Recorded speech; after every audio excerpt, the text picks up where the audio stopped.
Programang ito ay rated SPG. Striktong patnubay at gabay ng magulang ang kailangan. Maaaring may masiselang tema, lengguwahe, karahasan, sexual, horror o droga na hindi angkop sa mga bata.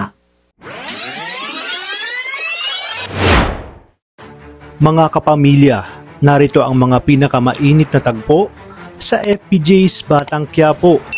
Sino kaya ang unang tao na pagsasabihan ni Santino tungkol sa kanyang mga nalaman tungkol kay David?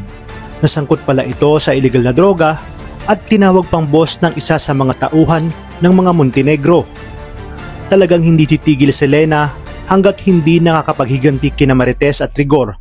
At kahit nga anong gawin niya, ay talagang nanindigan na si Rigor na ayaw niya na dito matapos nga siyang makatanggap ng masasakit na salita mula kay Rigor. Dahil dito ay magpapakalasing siya at magpapakalumo sa alak. Dahil sa sakit na kanyang nararamdaman ay hindi na nga ito nakatiis at lumusob na sa presinto at pinagsigawan na siya nga ang kabit ni Rigor at totoong ibinahay siya nito. At upang mas lalong madiin si Rigor, sinabi niya kay Colonel Suarez na gabi-gabi siya nitong sinasaktan.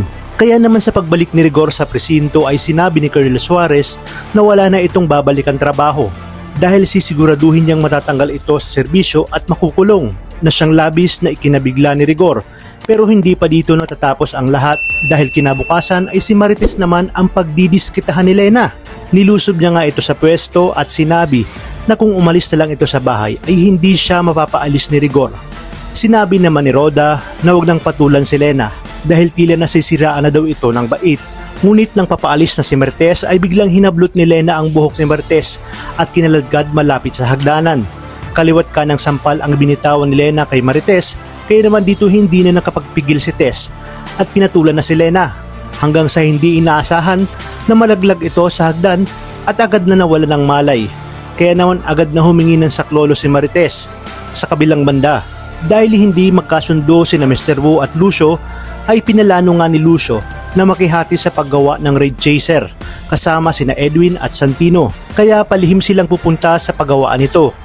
Ngunit lingid sa kanilang alam na sa araw na yun din pala sasalakay sina David at Olga kasama ng kanilang mga tauhan, kaya muling magkakasagupaan ang mga Red Phoenix at ang mga Montenegro.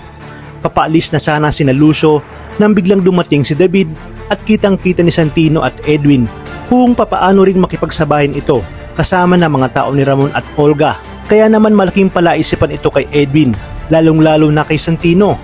Sinabi ni Edwin na lahat pala ng anak ni Rigor ay may baho din palang itinatago na may kaugnayan nga sa droga. Babaril na sana ito ni Santino, ngunit pigilan ito ni Edwin. Alam nating matindi rin ang galit ni Santino kay David, kaya nasabi niya sa kanyang sarili na tama ang kanyang kutob na may tinatagong baho din ito si David. Kaya naman kinakailangan malaman ito ng kanyang nanay Marites. At sa pagkakataong ito ay dito na maliliwanagan si Marites na ang binabanggit palang tanggol ni Ramon ay siyang si David, dahil dito ay labis-labis ang kanyang pagsisisi sa masasakit na salita na sinabi niya kay tanggol. Di na nga niya alam ang kanyang gagawin dahil hindi na maubos-ubos ang mga dagok at pagsubok sa kanyang pamilya. Kaya naman aabangan natin kung ano ang mga hakbang na gagawin ni Marites. At tuloy-tuloy lang nga ang pagtutok dito sa nangungunang serye sa Primetime. Maraming salamat sa inyong panonood at pagpalain tayong lahat, kapamilya.